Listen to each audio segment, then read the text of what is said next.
Dzisiejsza audycja będzie o tym, jak to ciężko minister Buda pracuje nad tym, aby podnieść ceny mieszkań, mimo że opowiada, że pracuje nad tym, żeby je obniżyć. A przy okazji w tej audycji pragnę zadać pytanie, dlaczego niektórzy dziennikarze, jak na przykład dziennikarka Business Insider, łykają wiadomości jak łyka karmę gęś tuczona na foie gras.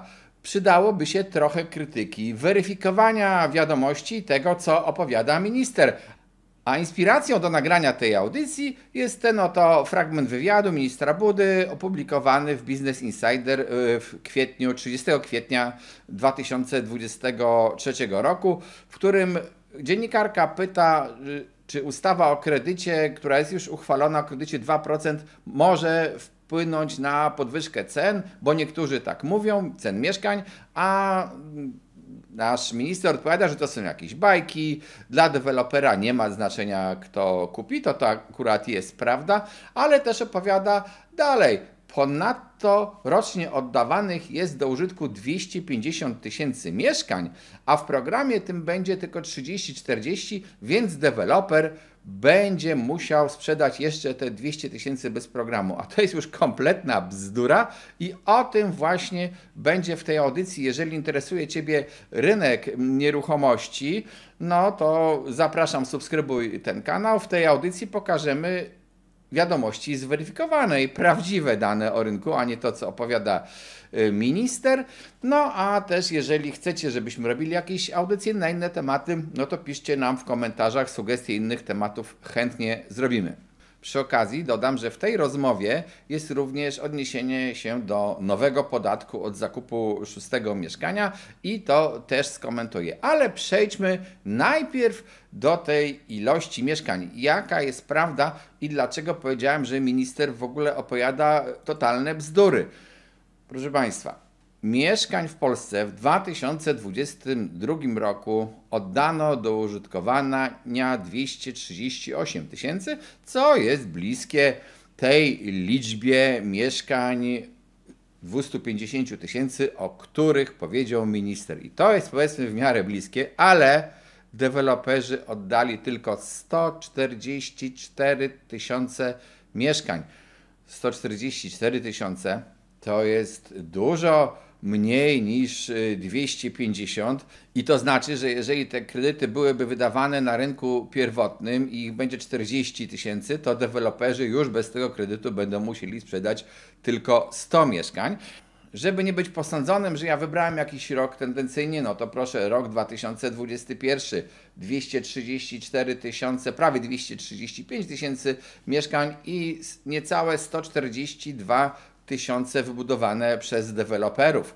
Jak to może być w przyszłości, bo to nas też z pewnością interesuje i tutaj już mamy pewien problem, bo spójrzmy się na ilości mieszkań, których budowa się rozpoczyna.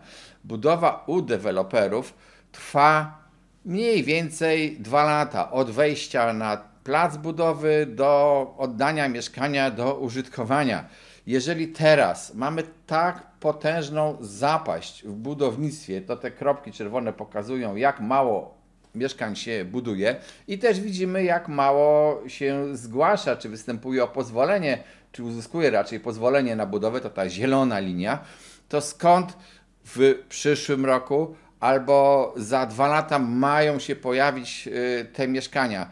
Jeżeli w tym roku zaczniemy na przykład 100 tysięcy mieszkań budowania przez deweloperów, to za 2 lata zostanie oddanych do użytkowania właśnie około 100 tysięcy mieszkań. 2 lata to jest taki przeciętny okres budowy od wejścia na budowę do oddania do użytkowania w budownictwie deweloperskim w Polsce. Nie sądzę, mam nadzieję, że to się nie będzie wydłużało. Tak to po prostu wygląda. Przyspieszyć się tego procesu nie bardzo da. Więc co minister opowiada za bajki o tych 250 tysiącach mieszkań i tych deweloperach, bo ja rozumiem, że to odnosi się do właśnie budownictwa deweloperskiego. Dlaczego dziennikarz nie weryfikuje informacji? Ponadto warto też zwrócić uwagę na to, że pytanie brzmi, czy te ceny rosną, niektórzy wstrzymują się ze sprzedażą. I minister odpowiada, to są jakieś bajki. No więc ja nie wiem, co minister uważa za bajki. Ostatnio widać wyraźne ożywienie u deweloperów. Dlaczego?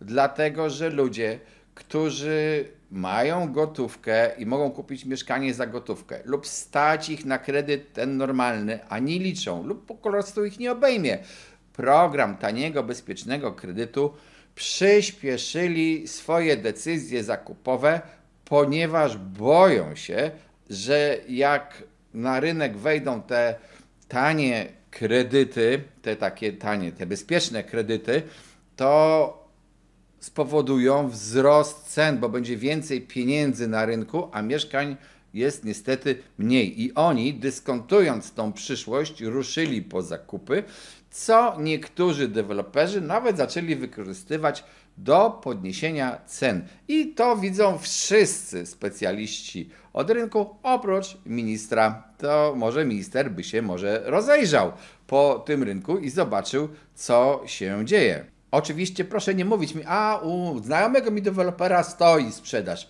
Oczywiście tak może być, bo chętnie w tej chwili wybierane są te lepsze lokalizacje, a te gorsze lokalizacje mają problemy. Mało tego, do deweloperów w celu zawierania umów rezerwacyjnych udali się również ludzie, którzy liczą na to, że dostaną tani kredyt. Oni będą musieli pewnie trochę poczekać, bo ustawa ma wejść 1 lipca, więc te kredyty będą pewnie przyznawane dopiero później, no bo te banki muszą się ogarnąć. Ale w ogóle jak będzie działał schemat tych kredytów i kto tak naprawdę z nich korzysta? No, tych pieniędzy tak naprawdę nie dostanie kredytobiorca. Kredytobiorca pójdzie sobie do banku i zaciągnie kredyt, a jeżeli bank będzie uczestniczył w tym programie bezpiecznego kredytu, no to bank udzieli temu kredytobiorcy kredytu na takich zasadach, powiedziałbym, ogólnych, ale przez 10 lat ten bank będzie miał refinansowane, nazwijmy to w cudzysłowie, odsetki, będzie miał dopłacane do odsetek, tak żeby to teoretycznie kosztowało tego kredytobiorcę tylko 2%. Ja to powiedziałem w bardzo dużym uproszczeniu i proszę mnie tutaj nie łapać za słowa, że to będzie technicznie trochę inaczej i tak dalej, bo nie o to chodzi. W uproszczeniu to tak wygląda. I w dodatku jeszcze warto też pamiętać, że nasze państwo, przynajmniej rząd, projektując tę ustawę, przewidział, że pierwsze pieniądze na finansowanie tych odsetek zostaną uruchomione dopiero w pierwszym kwartale 2024 roku, a banki, które udzielą tych kredytów w 2023 roku, to ten swój zwrot, tą swoją dopłatę do różnicy dostaną dopiero w 2024. Tak to mniej więcej ma wyglądać. Czy to jest dobry program? No oczywiście zależy dla kogo. Jeżeli ktoś chce kupić mieszkanie i nie stać go na taki droższy kredyt, i jednocześnie, jeżeli ten ktoś zakłada na przykład, że teraz będzie duża inflacja i po tych 10 latach to te raty, które będzie musiał płacić do banku już z normalnym oprocentowaniem, będą małe, czy też relatywnie małe do jego pensji, no bo to zje to wszystko inflacja narastająca, no to przy takim założeniu jest to w sumie chyba dobre rozwiązanie dla osoby, która chce skorzystać z tego kredytu, ale tak naprawdę to jest mechanizm taki. Państwo pieniądze, które ma, a ma głównie z podatków, zaniesie te pieniądze do banków, które to zaniosą pieniądze do deweloperów, dzięki temu im będzie lepiej. Z tego powodu nie widać specjalnie rozwoju budownictwa i drogi do rozwoju budownictwa, do budowy kolejnych mieszkań. To jest po prostu wlewanie pieniędzy w popyt i może się skończyć tym, że niektórzy po prostu po co mają więcej budować, jeżeli mogą drożej sprzedać. To jest jeden oczywiście z możliwych scenariuszy. Wielokrotnie na tym kanale robiliśmy audycje o tym, że trzeba ułatwiać budownictwo i to zupełnie w innych miejscach, zwiększać dostęp do ziemi, likwidować bariery, ale tego się w ogóle nie robi. Drugim problemem poruszonym w tym artykule jest sprawa walki ministra ze spekulantami i to, powiedziałbym, już są zapowiedzi. Najpierw, o ile pamiętam, to w ogóle premier Sasin mniej więcej rok temu, może w połowie 2022 już zaczął zapowiadać, że jeżeli ktoś będzie kupował kilka mieszkań, to zostanie obłożony specjalnym podatkiem. I teraz też słyszymy, że taki podatek ma wejść, jeżeli ktoś w jednej inwestycji, podkreślam, kupi 6. mieszkanie, to zostanie obciążony dodatkowym podatkiem od czynności cywilnoprawnych. No, to będzie oczywiście wymagało chociażby zmiany ustawy o podatku cywilnoprawnym, no bo zazwyczaj to na rynku pierwotnym płaci się VAT i jak płacisz VAT, to jest taka zasada, że nie płacisz PCC, ale być może taka zmiana zostanie zrobiona, mogę to sobie wyobrazić. Ale dlaczego ja uważam, że to nie jest najlepsze rozwiązanie? No po prostu czy nie widać już możliwości tego, jak ludzie kombinują?